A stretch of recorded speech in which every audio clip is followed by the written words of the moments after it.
रहीम अस्सलाम वालेकुम। मेरा नाम doctor Awais Ghani.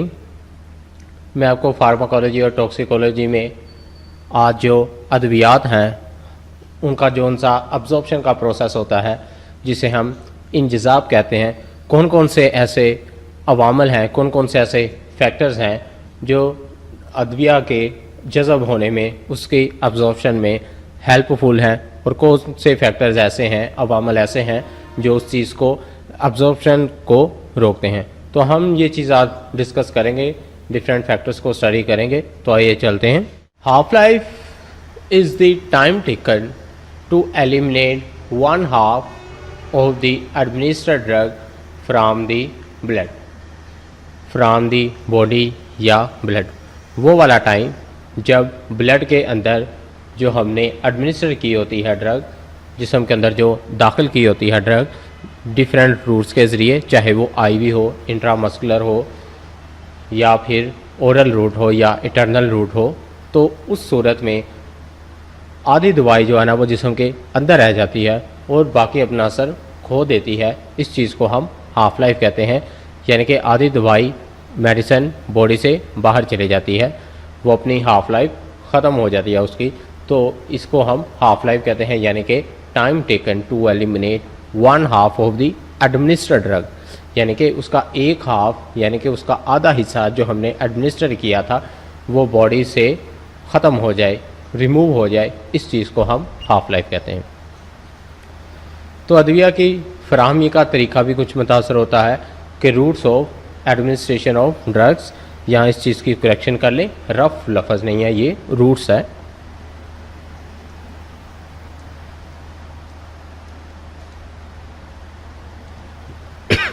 Roots of administration of drug, कि हम जिस ड्रग को एडमिनिस्टर करते हैं बॉडी के अंदर उसे किस रूट के ज़रिए जिस्म के अंदर दाखिल कर रहे हैं।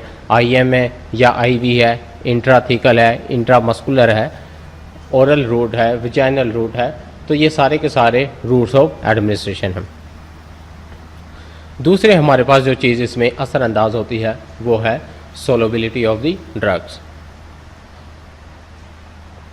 दवा की हल पजीरी, जो वाटर सोलबल सब्सटेंसेस होती हैं, वो अद्वियात जो पानी में हल होने वाली होती हैं उनका हम पानी के साथ इस्तेमाल करते हैं, और कुछ अद्वियात ऐसे भी होती हैं जिनको हम दूध के साथ या मक्खन के साथ या किसी ऑयली चीज़ के साथ उनको इस्तेमाल करते हैं, क्योंकि वो किस में हल होने वाले होते हैं, फैट सोलबल या लिपिड सोलबल। तो दवा की हल पजीरी भी जो है ना वो अब्जॉर्प्शन का जो प्रोसेस है उसको मुतासर करती है। तीसरा है हमारे पास उसकी तिबी हालत, यानी कि physical state of the drug. Physical state उस ड्रग की किस तरह की है, क्या वो ड्रग हमारे पास क्रिस्टलाइन फॉर्म में है या फिर वो अमोर्फस फॉर्म में है, क्या वो चीज़ हमारे पास किसी ठोस हालत में है, माया की हालत में है या गैस की हालत में है। तो ये सारे अवामल हैं जो कि physical state of the drug कहलाते हैं। चौथा है हमारे पास इसमें कंसनट्रेशन ऑफ ड्रग्स, कि जो अद्विया की मुरतब चीज़ है, यानी कि उसकी जो मकदार है कंसनट्रेशन ऑफ ड्रग्स, वो भी अफेक्ट करती है हमारे अब्जॉर्प्शन के इंजज़ाब के मरहले को। पांचवा है इसमें सतह इंजज़ाब का रकबा और उसकी सालमियत। Concentration of drug extent and integrity of the surface of absorption, यानी कि सरफेस एरिया, जितनी हमारे पास ड्रग जो है ना वो छोटे पार्टिकल में होगी उतना ही उसका जो सरफेस एरिया है वो ज़्यादा होगा।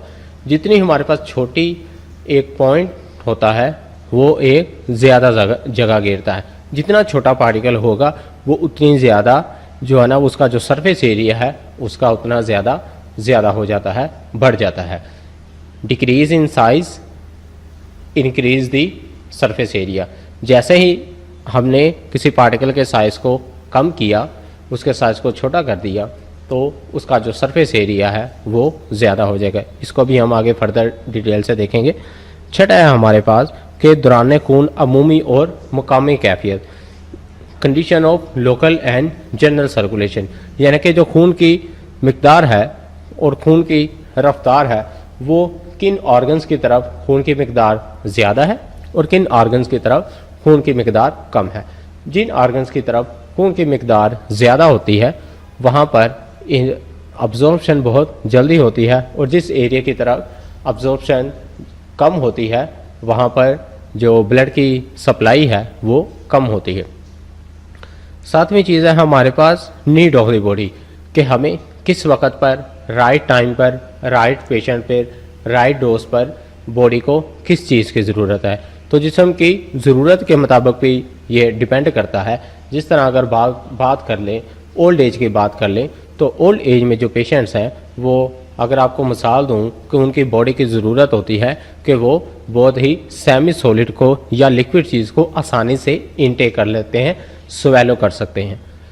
तो यानी कि नीड ऑफ द बॉडी के बच्चों में किस मिकदार से, किस ग्राम में किसी दवाई की मिकदार की ज़रूरत है, अडल्ट एज में कितनी ज़रूरत है, और क्या उस दवाई को हम लिपिड सोलुबल बनाएंगे या वाटर सोलुबल बनाएंगे, तो ये एज बाय एज भी डिपेंड करता है नीड ऑफ द बॉडी पर। नेक्स्ट है हमारे पास बर्क पारों की कैफियत, यानी कि नेचर ऑफ आयंस। जहाँ लॉन्स लिखा हुआ है, इस चीज़ को एल को आई कर लें, आई। नेचर ऑफ आयंस, कि आयन की नेचर किस तरह की है, क्या हमारे पास सिमिलर चार्जेस हैं या हमारे पास ऑपोजिट चार्जेस हैं, क्या हमारे पास पॉजिटिव चार्ज ड्रग है या हमारे पास नेगेटिव चार्ज ड्रग्स है। तो जो आयंस की कंसंट्रेशन है, आयन की नेचर है, ये भी अफेक्ट करती है अब्जॉर्प्शन को और उसकी हाफ लाइफ को भी। नेक्स्ट है हमारे पास इन्फ्लुएंस ऑफ द क्लोइड, यानी कि सरेश का असर। क्लोइड्स जो कि जम जाते हैं, एक मास बना देते हैं सिरप्स के अंदर, सस्पेंशंस के अंदर। तो उस चीज़ में हम इस चीज़ को डिटेल से देखेंगे कि क्लोइड्स किस चीज़ को कहते हैं और इसका क्या असर होता है इंतज़ाब पर। पहले हमारे पास फराहमी का तरीका, कि हम किस तरीके से, कौन सा तरीका इस्तेमाल करते हैं किसी दवाई को जिस्म के अंदर दाखिल करने के लिए। तो इसमें जो इंतज़ाब की शरह है और उसका रकबा, यानी कि सरफेस एरिया, फराहमी के तरीके से ये जो है ना वो बदल जाती है। मसलन अगर अदविया की बात की जाए जो कि इज़लाती इंजेक्शन के ज़रिए, मस्कुलर इंजेक्शन के ज़रिए दी जाती है, वो तेज़ी से जज़ब हो जाती है मुकाबले के जल्दी तरीके से। अगर कोई दवाई हम जिल्द के ऊपर लगा रहे हैं तो उसको ब्लड के अंदर दाखिल होने में ज़रा देर लगेगी as compare to the intramuscular.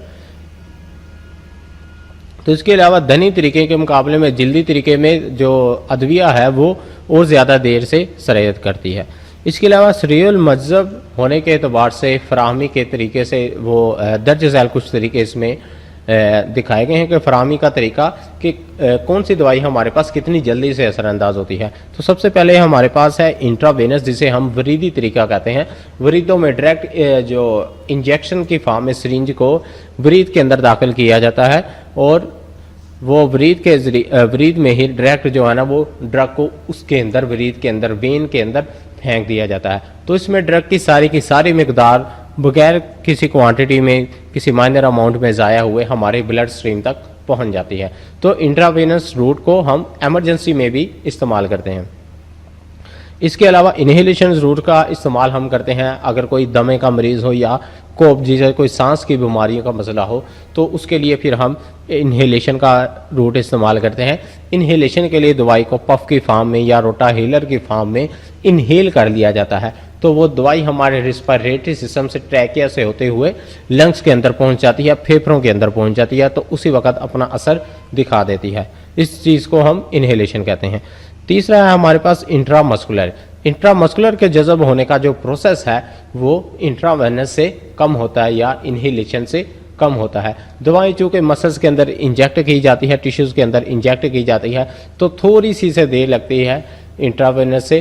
तो इस चीज़ को हम इंट्रामस्कुलर कहते हैं, IM कहते हैं। आप जो इंजेक्शन इस्तेमाल करते हैं तो वहाँ पर ये चीज़ मेंशन होती है कि क्या आपने ये अद्वियात को IV लगाना है या इंट्रामस्कुलर लगाना है। वहाँ एब्रीवेशंस लिखी होती हैं IV के नाम से या फिर IM के नाम से। तीसरा है हमारे पास इंट्रा पेरिटोनियल लोड, यानी पेरिटोनियल जो कि एक मेम्ब्रेन है उसमें दवाई को इंजेक्ट कर दिया जाता है। ये इंट्रा पेरिटोनियल लोड इसके अलावा हाइपोडर्मिक टैब है, डर्मा स्किन को कहते हैं, वो वाली अद्वियात जो स्किन पर लगाई जाती हैं, जिल्द पर लगाई जाती हैं। जिल्दी सतह पर जो दवाई का इंतजाम होता है वो दूसरे अदर प्रोसेस के मुकाबले में सबसे कम होता है। इंतजाम होने की जो पावर होती है, ताकत होती है, वो कम होती है। आगे हमारे पास इसमें सबलिंगुअल सब कहते हैं नीचे को, और लिंगुअल हम टंग को कहते हैं, जुबान को कहते हैं। तो ये सब लिंगुअल यानी कि वो वाली अद्वियात टैबलेट्स जो हम जुबान के नीचे रखते हैं, जुबान के नीचे हाईली सप्लाइड है ब्लड वेसल्स की, जिसकी वजह से वहाँ पर ब्लड का फ्लो भी ज़्यादा है, और ब्लड का फ्लो होने की वजह से वो दवाई डायरेक्ट जो है ना जुबान के नीचे रखने से डायरेक्ट ब्लड स्ट्रीम में हल हो जाती है। तो इससे फर्स्ट पास इफेक्ट से भी बचा जा सकता है, यानी कि फर्स्ट पास इफेक्ट वो होता है जिसमें जो अद्विया है वो हमारे लिवर के अंदर जाके वो डैमेज हो जाती है। जी, ये तरीके आपको बता दिए गए हैं कि कौन कौन से तरीक़ों से दी जाती है। इंट्रावेनियस है, इन्हेलेशन है, इंट्रामस्कुलर है, पेरिटोनियल मेम्ब्रेन में, हाइपोडर्मल स्किन में, स्किन के नीचे, और सुपरीडेंटल यानी कि जो चीज़ दांत के ज़रिए या डेंटल सर्जरी में हम दांतों में इंजेक्शन लगवाते हैं टीथ प्रॉब्लम्स को डील करने के लिए। इसके अलावा ओरल रूट मेजरली इस्तेमाल किया जाता है सिरप्स के लिए, सस्पेंशंस के लिए, टैबलेट्स के लिए, कैप्सूल के लिए। रेक्टल रूट को हम इस्तेमाल करते हैं सपोजरी को जिस्म के अंदर दाखिल करने के लिए। अगर एक पेशेंट ओरल रूट को इस्तेमाल नहीं कर सकता तो वो रेक्टल रूट के ज़रिए, और मोस्टली इस केस में जो कॉन्स्टिपेशन को डील करने के लिए हम सपोजरी का इस्तेमाल करते हैं, और इसमें अडल्ट सपोजरीज का भी इस्तेमाल करते हैं और इन्फेंट सपोजरीज का भी। अच्छा, तीसरा और आखिरी हमारे पास इसमें जो है क्यूटेनियस यानी कि जिल्दी रूट को, जिल्द को इस्तेमाल किया जाता है, और जिल्द को हम जो है ना वो इम्यूनिटी प्रोवाइड करने के लिए भी हम वैक्सीन्स को भी अमूमन जो है ना वो क्यूटेनियस रूट का फिर इसमें इस्तेमाल करते हैं। इसके अलावा हम ओरल रूट को भी जो है ना वो वैक्सीन लेने के लिए इस्तेमाल करते हैं। मशहूर मिसाल इसमें पोलियो की वैक्सीन, OPV जिसे कहते हैं, OPV यानी कि ओरल पोलियो वैक्सीन। तो अब हमारे पास सोलबिलिटी ऑफ ड्रग, कुछ अद्वियात ऐसी होती हैं जो पानी के अंदर हल होने वाली होती हैं, और कुछ अद्वियात जो फैट के अंदर लिपिड सोलबल अद्वियात हमारे पास होती हैं। तो अद्विया को तमाम मकानात पर दाखिल करने के लिए, जज़ब होने के लिए मामला अद्विया की हल पजीरी पर मुनहसर है कि वो जो दवाई जो हमारे पास एक फार्म में है वो उसकी हल पजीरी किस में है, क्या वो पानी में है या फिर वो किसी ओली सब्सटेंस है। तो उसको फिर हम महलूल की शक्ल में दी जाने वाली अद्वियात ठोस शक्ल के मुकाबले में सिरत से जज़ब होती है, और अद्विया ये कि दाखिल करने के मुकाम पर पाई जाती हैं, और जिससे कैफियत जो होती है जिस्म की वो भी तब्दील हो जाती है। हल पजीरी जिस्म की जो कैफियत होती है वो भी हल पजीरी को मुतासर करती है। जैसे कि आपको मिसाल दूँ, जो बच्चे पैदा होते हैं उनमें जो बॉडी के अंदर उनका जो वाटर कंटेंट्स होता है, वाटर उनके बॉडी के अंदर ज़्यादा होता है एज़ कम्पेयर टू, अगर हम ओल्ड एज की बात करें, बूढ़ों की बात करें, तो उनके अंदर वाटर कंटेंट कम होता है वक्त के साथ साथ, और जो लिपिड कंटेंट है, फैट कंटेंट है, वो ज़्यादा हो जाता है। यानी कि जब वो अद्वियात खाएंगे तो लिपिड सोलबल जो ड्रग्स होती हैं, अद्वियात होती हैं, वो जल्दी से बाफ्तों के अंदर, जिस्म के अंदर हल हो जाती हैं, जिस्म के अंदर दाखिल हो जाती हैं as compare to the water soluble drug. तो इसमें जो एज फैक्टर है सोलबिलिटी के अलावा वो भी इस चीज़ को मुतासर करता है। तो हम यहाँ डिस्कस कर रहे हैं अद्विया की हल पजीरी सोलबिलिटी को। तो बाफ्तों में जैसे कि मैं पहले बता चुका हूँ कि इंट्रामस्कुलर इंजेक्शन में मायात की फार्म में हम देते हैं कोई भी चीज़ जो लिक्विड फार्म में, और हाजमे के मायात में हल पजीरी पर मुश्तमिल है, यानी कि जो हाजमे के लिए हाजमा भी मुतासर करता है किसी भी ड्रग की हल पजीरी के। हम कोई भी मेडिसिन खाते हैं तो वो स्टमक के अंदर चले जाती है, स्टमक में आयरन मौजूद हैं, ये भी हो सकता है कि स्टमक उनको जल्दी एब्जॉर्ब कर दे या उस मेडिसिन को डिस्ट्रॉय कर दे, या फिर कुछ भी ना करे, या फिर उसके चिलियट्स बना दे, कम्प्लेक्स बना दे। तो ये भी जो हाजमा है ये भी इसके साथ हल पजीरी को मुतासर करता है। तो अगर तो आप पानी में हल पजीर है तो हाजमा और अक्षाश से ये मुकम्मल तौर पर जज़ब हो जाएगी, यानी कि अगर कोई पानी में सोलबल होने वाली अद्वियात है तो वो लिपिड सोलबल ड्रग स्टमक के अंदर जाके या म्यूकस मेम्ब्रेन के ज़रिए मुकम्मल तौर पर जज़ब हो जाती है। और पानी में जो गैर हल पजीर मुरक्कब है और भी बहुत से अद्वियात हैं जो पानी में हल नहीं होती। इसमें एक मिसाल है आपके पास बेरियम सल्फेट। इसके अलावा अगर हम बात करें physical state of the drug, तो फिज़िकल स्टेट में जैसे मैंने आपको बताया है कि यहाँ तो हमारे पास कोई अद्वियात सॉलिड के हालत में हो सकती है या वो लिक्विड की हालत में हो सकती है या फिर गैस। सॉलिड कंटेंट को जज़ब होने के लिए ज़्यादा टाइम लगेगा एज़ कम्पेयर टू लिक्विड और गैस। गैस फॉर्म का भी हम जो इस्तेमाल है वो करते हैं किसमें, एनेस्थीसिया देने के लिए, एनेस्थेटिक मेडिसिन को देने के लिए हम गैस का इस्तेमाल करते हैं। आईवी को भी, इंट्रावस्कुलर रूट को भी हम जो है ना वो इस्तेमाल करते हैं। एनेस्थेटिक्स को इस्तेमाल किया जाता है इंजेक्शन फॉर्म में भी और गैस के फॉर्म में भी।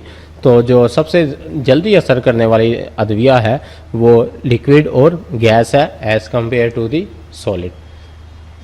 सॉलिड का भी जल्दी असर हो सकता है अगर हम सॉलिड कंटेंट को क्रश करके उसको कन्वर्ट कर दें, किसमें, पाउडर फॉर्म में कन्वर्ट कर दें, तो उस सूरत में भी उसका जो पाउडर का सरफेस एरिया जज़ब होने का वो ज़्यादा हो जाता है।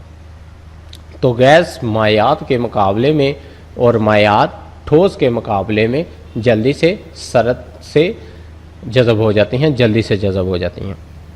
नेक्स्ट, कंसंट्रेशन ऑफ ड्रग, कि हम किसी ड्रग का इस्तेमाल कर रहे हैं तो उसमें कौन सी मकदार, कितनी कंसंट्रेशन में जो दवाई है वो कितनी कंसंट्रेशन में हमारे पास किसी महलूल में वो हल पजीर है।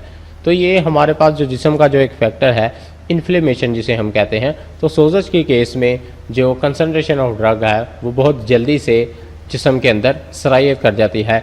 जैसे कि मेनिंजाइटिस के केस में, मेनिंजिस जो कि ब्रेन की एक लेयर है उसकी सोजश को मेनिंजाइटिस कहते हैं।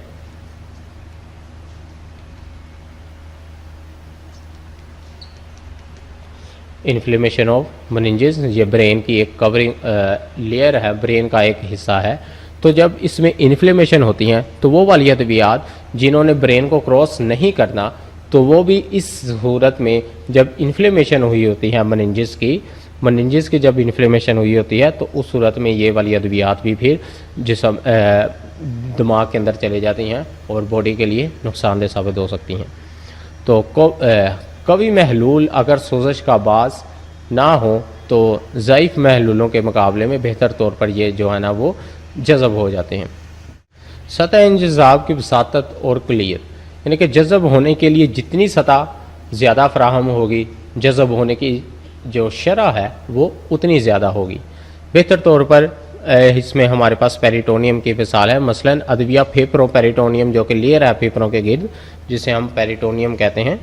तो फेफड़ों, मसलन ये जो अदविया है फेफड़ों से और पेरिटोनियम से जज़ब हो जाती है। अगर जज़ब होने के लिए इनका सरफेस एरिया कम होगा, अगर जज़ब होने के लिए कोई सतह अवेलेबल नहीं होगी तो वो चीज़ जज़ब भी नहीं होगी। यानी कि जितना छोटा सरफेस एरिया जितना छोटा हमारे पास पार्टिकल होगा, पार्टिकल साइज जितना स्मॉल होगा, हमारे पास सरफेस एरिया उतना ज़्यादा होता है। तो जो चीज़ हम इन्हेलेशन में इस्तेमाल करते हैं, यहाँ बात हो रही है फेफड़ों की और पेरिटोनियम की, तो उस सूरत में जो अद्वियात को बनाया जाता है या फिर पाउडर की फॉर्म में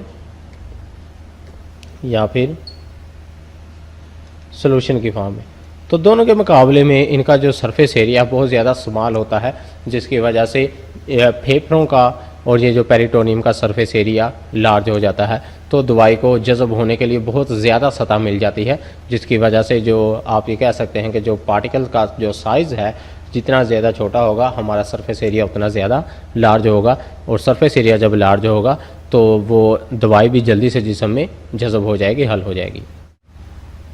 और दौरान खून की कैफियत इसमें जो मुतासर होती है, जज़ब होने की शरह रात मुनासिब से दवा को दाखिल होने के मुकाम से जल्द अज जल्द हटाने के लिए ये जो खून की गर्दिश है ये उसकी कैफियत पर मुश्तमिल है, और रगों को फैलाने वाले और गर्म करने से जो अदविया का इंजज़ाब जो है ना वो बढ़ जाता है, और सतह को यख करने से जो अदविया का इंजज़ाब जो है ना वो कम हो जाता है। अब जिस एरिया की तरफ हमारे बॉडी के जिस ऑर्गन की तरफ ब्लड की सप्लाई ज़्यादा होती है, वहाँ पर मैं पहले बता चुका हूँ कि उस एरिया से जो ड्रग की एब्जॉर्प्शन है वो भी बढ़ जाती है।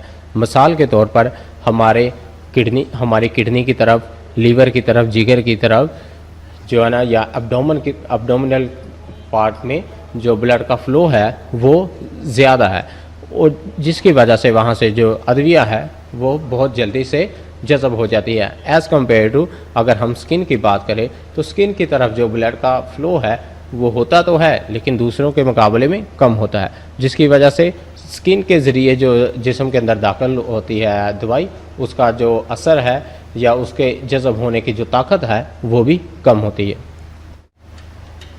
इसके अलावा है जिस्म की ज़रूरत, और सेहतमंद आदमी निज़ाम से लोहे को जज़ब नहीं कर सकता, यानी कि आयरन को जज़ब नहीं कर सकता स्टमक के ज़रिए। तो ये जो लोहा है, आयरन है, फेरस है या फेरिक की फॉर्म इसमें अवेलेबल है, तो ये फिर इंटेस्टाइन के ज़रिए जिस्म के अंदर जज़ब हो जाते हैं। तो रोज़ाना सिर्फ 10 से 20% जज़ब हो ये नामुमकिन है, ये 20% जज़ब होना ही मुमकिन है। लेकिन खून की कमी के मरीज़ों में मामूली सी मकदार भी जज़ब हो जाती है, यानी कि एक हेल्दी पर्सन है, जो सेहतमंद आदमी है, उसके हाजमे से जो लोहा है, जो आयरन है, वो जज़ब नहीं होता। लेकिन अगर एक ऐसा शख्स जो कि अनीमिया में मुब्तला है, खून की कमी की बीमारी में मुब्तला है, तो ऐसे मरीज़ में इसकी जो माइनर अमाउंट है, थोड़ी सी मकदार जो है ना, वो बज़रिया हाजमे से स्टमक के ज़रिए जिस्म के अंदर दाखिल हो जाती है। इसके बाद आयन की कैफियत को बयान किया गया है। आयन हमारे पास मुख्तलिफ हालतों में होते हैं, या तो हमारे पास पॉजिटिव आयन होते हैं या फिर हमारे पास नेगेटिव आयन। पॉजिटिव आयन की अगर हम बात कर लें तो हमारे पास सोडियम है, कैल्शियम है। अगर नाइट्रेट्स की बात करें, नेगेटिव आयन की बात करें, तो हमारे पास क्लोराइड है, ब्रोमाइड है। इसके अलावा हमारे पास फॉस्फेट के मॉलिक्यूल्स हैं जो कि नेगेटिव हैं। तो नेगेटिव चार्जेस हमेशा एक दूसरे को रिपेल करते हैं यानी कि दूर करते हैं।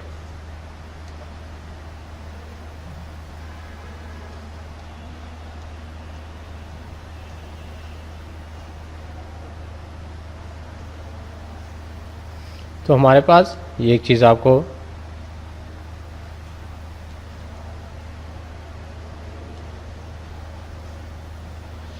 जो नेगेटिव चार्ज हमेशा एक दूसरे को रिपेल करते हैं।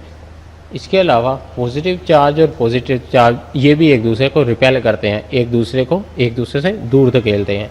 इसके अलावा हमारे पास पॉजिटिव और नेगेटिव चार्जेस हैं, वो एक दूसरे को अट्रैक्ट करते हैं, एक दूसरे के करीब आते हैं। तो इस तरह ये जो हम जो अद्वियात बनाते हैं जो कि मुख्तलिफ आयंस की फॉर्म में होती हैं, तो जिस्म के अंदर जाके हमारी जो मेम्ब्रेन है वहाँ पर ये अफेक्ट करते हैं। मेम्ब्रेन्स पर भी हमारे पास कुछ चार्जेस जो पॉजिटिव हैं और कुछ नेगेटिव होते हैं। तो जो नेगेटिव अद्वियात वाली ड्रग हैं, जैसे ही वो मेम्ब्रेन के करीब जाते हैं तो वो मेम्ब्रेन उसको रिपेल करती है, उसको परे धकेल देती है, उसको दूर कर देती है। तो ये था कुछ इफेक्ट इसका आयंस के बारे में कि same charges repel each other and opposite charges attract each other.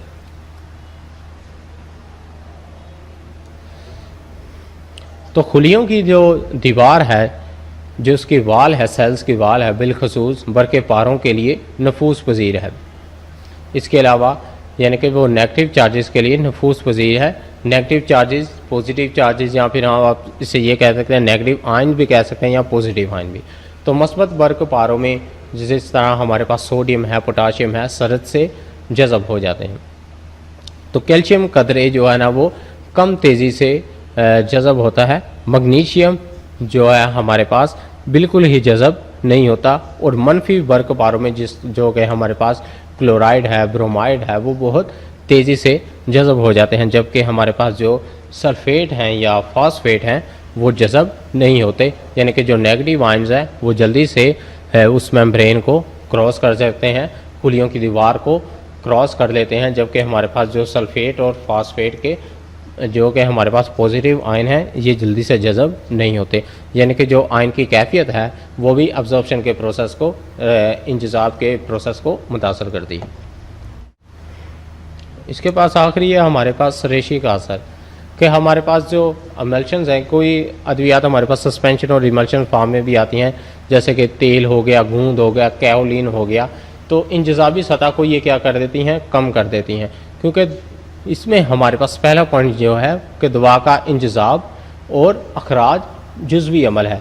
अगर हमारे पास एक चीज़ जज़ब हो रही है तो उसने जब जिस्म से बाहर निकलना है तो तब भी उसे जज़ब होने की ज़रूरत पड़ेगी। तो ये एक जुज़वी अमल है जो स्टेप बाय स्टेप साथ साथ हो रहा है। और हमारे पास अदविया की इंजज़ाबी सतह तक रसाई जुज़वी तौर पर कम होती है, यानी कि जिस जगह पर जाकर बॉडी ने अफेक्ट करना है हमारे पास वो सतह अवेलेबल नहीं होती, जिसकी वजह से बाज़ अद्वियात जिस्म के अंदर दाखिल नहीं हो। आखिरी इसमें हमारे पास इनफाल गुज़र। यहाँ बात होगी पैसिव ट्रांसपोर्ट की और एक्टिव ट्रांसपोर्ट की। अगर हम बात करें पैसिव ट्रांसपोर्ट की, जब लफ्ज़ आ जाएगा ट्रांसपोर्ट, ट्रांसपोर्ट से मुराद है वो चीज़ जो एक जगह से दूसरी जगह जा रही है। तो इसमें जो हमारे पास पैसिव है, इनफाली ट्रांसपोर्ट है, तो इसमें जो मूवमेंट ऑफ मॉलिक्यूल जो होती है from higher concentration towards the lower concentration area, यानी कि जो आयंस मूव करते हैं वो अपने हायर कंसंट्रेशन से लोअर कंसंट्रेशन की तरफ मूव करते हैं और इन्हें किसी किस्म की एनर्जी की ज़रूरत नहीं होती। और इसके बरक्स अगर आप बात करें एक्टिव ट्रांसपोर्ट की, तो इसके लिए जो मूवमेंट ऑफ मॉलिक्यूल्स है, हरकत है जो मॉलिक्यूल्स की, वो ऑपोजिट होती है और इसके लिए एनर्जी भी रिक्वायर होती है, यानी कि movement of molecule from lower concentration area towards the higher concentration area with the need of energy is called active transport. अगर मॉलिक्यूल मूव करें अपने लो कंसंट्रेशन से हायर कंसंट्रेशन एरिया की तरफ, इस चीज़ को हम एक्टिव का नाम देते हैं।